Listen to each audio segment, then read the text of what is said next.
Konnichiwa, Aibowan, and hello. I am Darshan. I am Japanese, I am Sri Lankan, I am fusion. I've hungered and I've eaten my way to make Nihonbashi what it is. Today, join my journeys in Sri Lanka and Japan as I choose ingredients or simply enjoy food, for I am what I eat. Cook with me as I show you the magical ingredient in any dish you cook is you.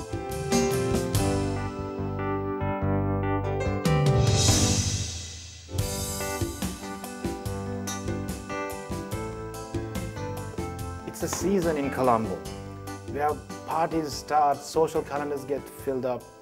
It's Christmas. What is Christmas in Colombo?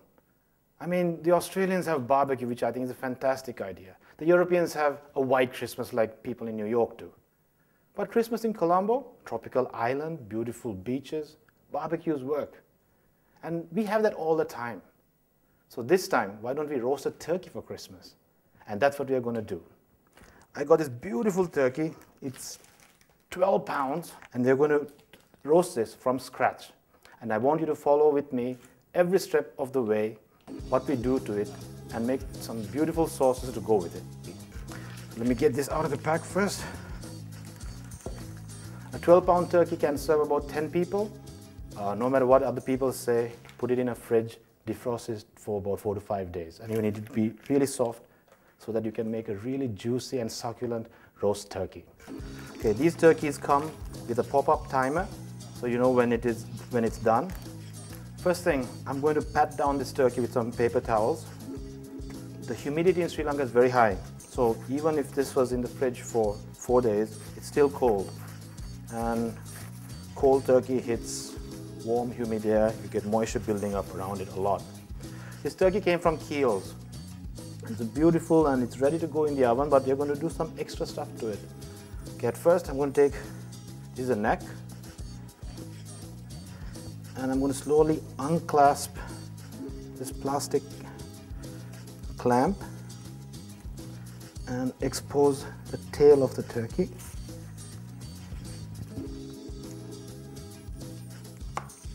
We don't need that. And that's it. And in the front, this is where the neck used to be, you get the giblets, whatever you call it. And it's technically a bag full of the organs. So in here, we have the liver, heart, and gizzard. And this is one of my favorite parts of chicken, but this is a jumbo version. So that gets chucked away. Cooking a turkey is really, really easy. All you need is a little bit of patience, that's all. Oven tray, and this is a cookie tray that we are going to use to catch the drippings from the turkey. So I'm going to place the turkey on that, 1, 2, and I'm going to do all the dressing out here. Like chicken, be careful with turkey. Once you use a cutting board, make sure you clean it before you cut anything else on it. Into this turkey, I'm going to use some onion and some green bell pepper, just for aroma and flavor slightly from the inside. This is almost ready to go, but I want to tie up the drumsticks. Now if you see, the tail is beautifully separated, so you can actually put the legs through this thing and it's going to hold it together. Okay. If you read the back of this package, it says it's already salted and seasoned. I cooked one of these turkeys and I thought it was a bit different to maybe the saltiness of what we require out here in Sri Lanka. After all, it came from America, so it's a bit bland. So to this, I'm going to add a little bit of olive oil, garlic, and pepper, and just brush it lightly. I'm going to use about half a cup of olive oil, 2.5 tablespoons of chopped garlic, and loads of black pepper.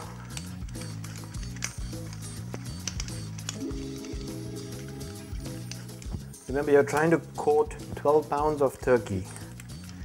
Don't be stingy on the black pepper. I'm going to use a little bit of salt. Just a teaspoon. I'm going to gently brush the turkey.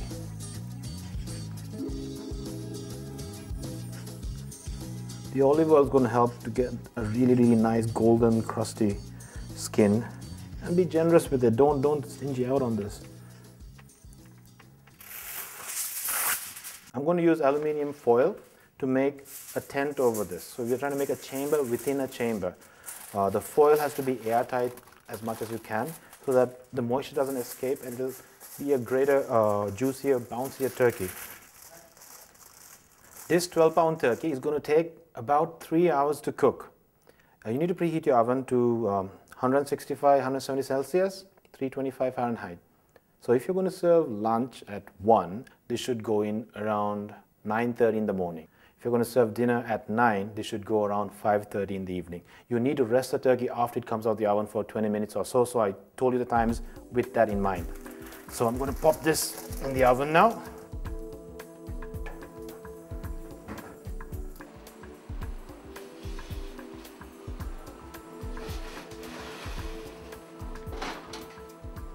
To make brown sauce, you need stock.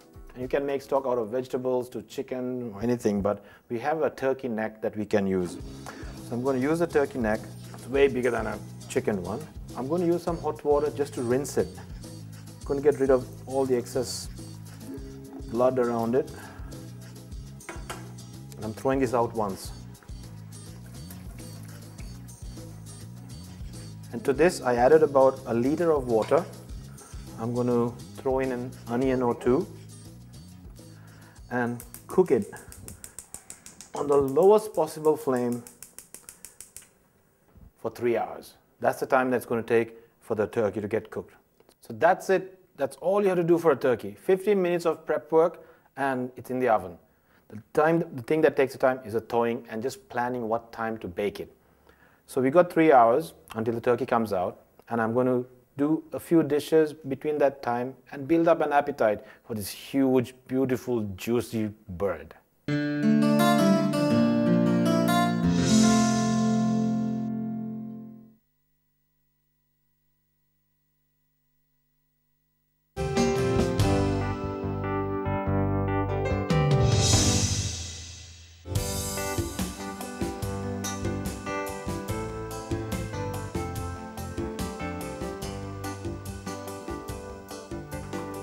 We got 3 hours to do other stuff while the turkey is in the oven, and I'm going to do an easy dish. You're just going to prep it, and then you can cook it just before you serve the turkey onto the table.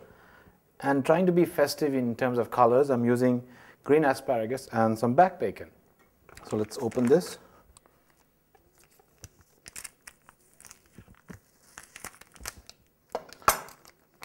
Okay, I want to take one slice of bacon after another, because I want to put a small cut in there so that it'll make it easy to eat. The rind side of the bacon can be a little bit hard, and especially when you cook it. So I'm just going to give a small cut every inch or so, and when you wrap the bacon up, it becomes like a little flower-like thing. Now these asparagus are beautiful. I mean, they're fresh, they're not imported. They're grown in Sri Lanka. There was a time that I would import asparagus because we didn't have asparagus. And it's really, really nice to have fresh asparagus. So fresh, like it's from our neighborhood.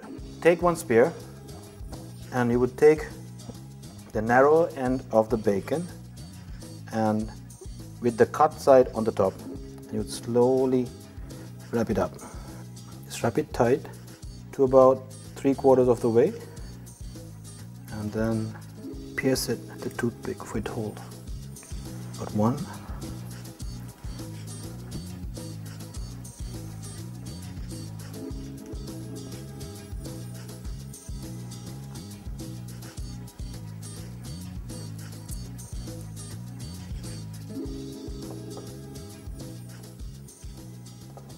It's going to take about 2 minutes of cooking. These are really, really tender asparagus, and you just want to cook the bacon to a slight crisp. And you're going to see where we cut earlier, like opening up and ending up a bit, creating a shape around it, and it's easier to bite into. So we're going to get this Indian pan warm.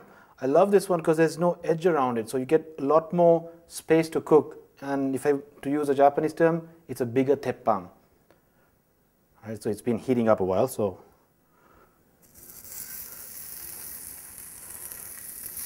There we go.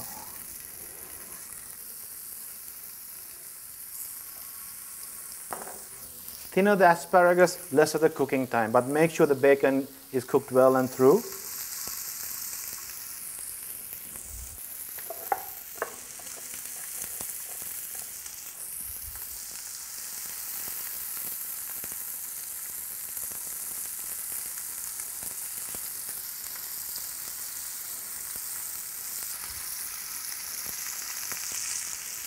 These chopsticks are great because they act like handles.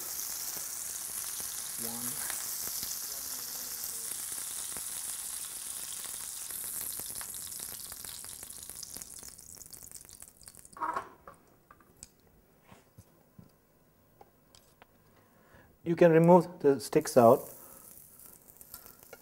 and to this, a few twists, just a little black pepper. If you want to feed someone greens, this will work. Try it at home and this Christmas.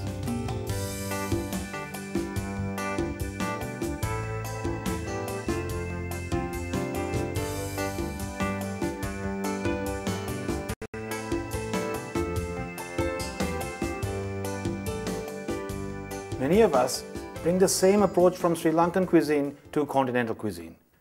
We are going to do a turkey, and that's way enough. You don't need to have the ham or the roast pork. Just do one of those three. Now, as we are doing turkey today, to compensate, I'm going to use some beautiful ham from Keel's, and I'm going to make my famous mashed potato. Making from scratch, got some potatoes peeled. I'm going to cut them into equal sizes, like so. And yes, sharp knives are a must.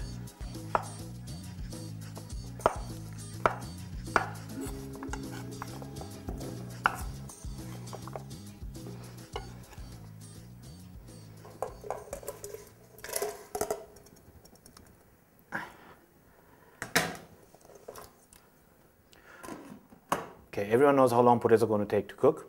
So while it's cooking, I'm going to take some thick, really thick ham. Look at this beautiful ham, so thick.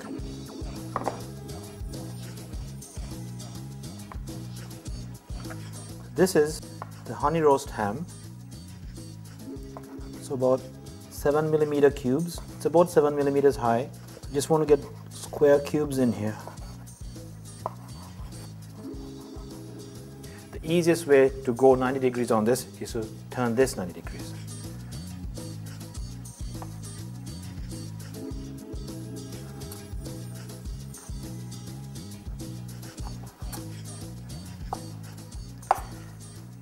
I'm going to move our turkey neck stock over here because I need another burner. I'm going to give the neck a flip. And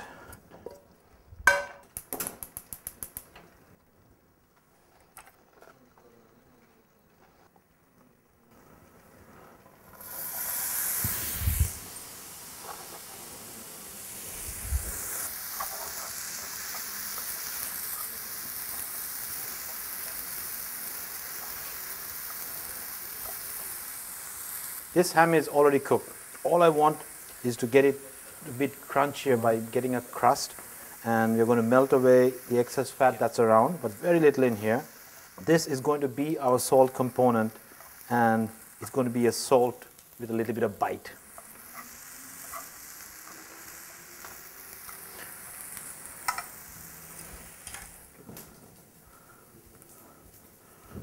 Just a wee bit of butter, just a tad. There's nothing easier than mashed potatoes. And the dish name tells you what to do. Mash. Okay, I'm just lightly mashed it once. Need some milk and mayo.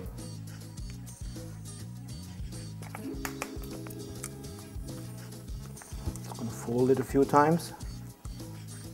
And some milk. You know these Tetra packs? Everyone struggles to open it and things are flying out when they open. A simple way how to do this. Use a straw, put it in, and when you're holding it, hold it from the two edges. And then by doing so, you get a server. That's it. Mash it a few more times while folding. I'm not trying to make it a whipped cream here. I want the texture of the potato. A few twists of black pepper. As much as possible, use freshly ground black pepper. I mean, other countries, Europe, Americas, they need to import this stuff. It's available here. And this beautiful, beautiful mashed potato. It's going to mix about 3/4 of the ham. There we go. I'm going to fold it again. Again, I'm just making a vegetarian dish for carnivores. So I'm trying to submerge these beautiful cubes of the ham. I'm going to plate it. A simple and beautiful mashed potato. If you're doing turkey, don't go and do the roast pork and the hams. Just do one of the three. And since we're doing turkey today, I just want to compensate for the lack of pork on the table by putting ham in the mashed potato. Simple, beautiful, elegant, and everyone loves this.